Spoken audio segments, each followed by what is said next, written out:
that good visual?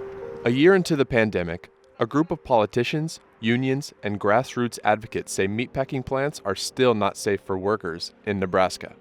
My name's Guillermo. My mother works at JBS plant, meatpacking plant in Grand Island, Nebraska.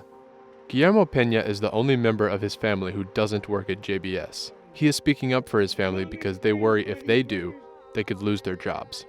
All my family has been sick from COVID-19. All of them. All my family works at the plant.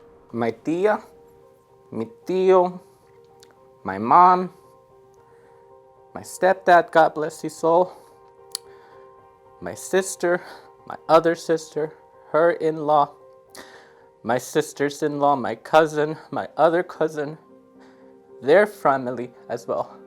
These people at the legislature don't seem to get that we're human.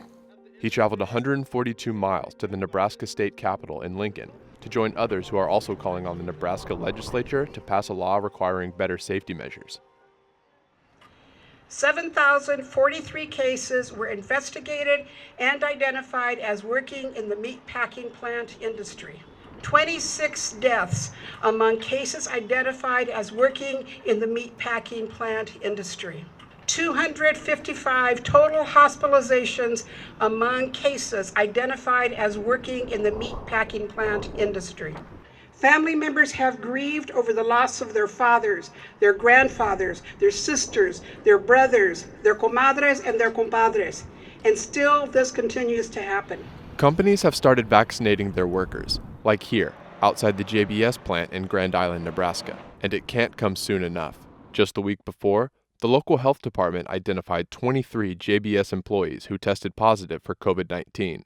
JBS Foods did not return multiple requests for comment, but say they have maintained safety protocols such as extra PPE, spacing in common areas, and dividers on the production floor. This footage, provided by Tyson Foods and filmed in a Tyson facility in 2013, shows what a meatpacking plant looked like before the pandemic. Cold temperatures and tight quarters make meatpacking plants particularly risky environments for the spread of an airborne virus, and Nebraska employs more meatpackers than any other state. Tyson also provided this footage, filmed April 13th, that shows safety protocols in place at a plant in Council Bluffs, Iowa. In a statement provided to the Washington Post, Tyson said that protective measures taken in our facilities remain in place as our vaccination program continues, such as temperature scanners, workstation dividers, social distance monitors, and always-on testing. Both of my parents have suffered because of this virus. They contracted the virus and struggled with symptoms for months after.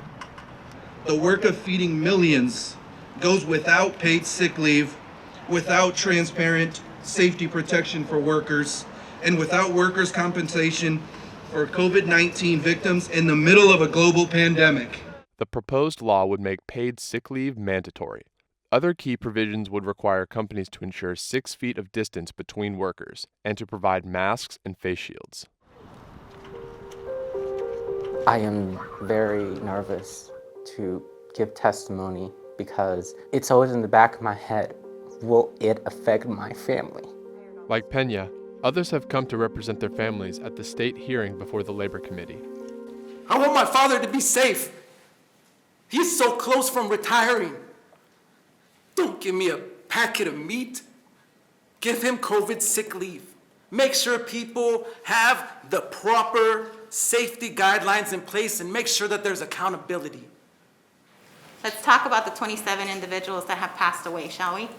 We are too late for those 27 individuals. How many more lives are you willing to risk due to inaction? Representatives for Smithfield Foods and Lincoln Premium Poultry were also there. What does this bill require of you that you're not already doing? I don't think there is a lot in there that we're not doing. I will go back again. Okay, then there's something you're not doing. What is it? Nothing that I can think of. Okay, thank you. Smithfield Foods and Lincoln Premium Poultry said they have been following CDC guidelines for meatpacking facilities, but advocates say those are just guidelines and not enforceable. Jessica Coulterman of Lincoln Premium Poultry said 6 feet of distance between workers is not possible in every part of the plant. Now, we have distanced them, and they have face shields, and they have masks, but that is one specific area of the plant where I just can't figure out a way we could do it with that full 6 feet apart without dramatically reducing production, and I mean dramatically. You heard many say, you're the hands that feed America, all through the state of Nebraska, possibly the whole country. That line is used to make workers feel important, but nobody saw those hands, those meat packer hands that were bruised, battered, hurt, cut, tired, sore. How much is your family worth? Because my family is not disposable. Packer families are not disposable. All we ask from this committee is to be true to what's on paper, equality before the law. Thank you. All right, thank you.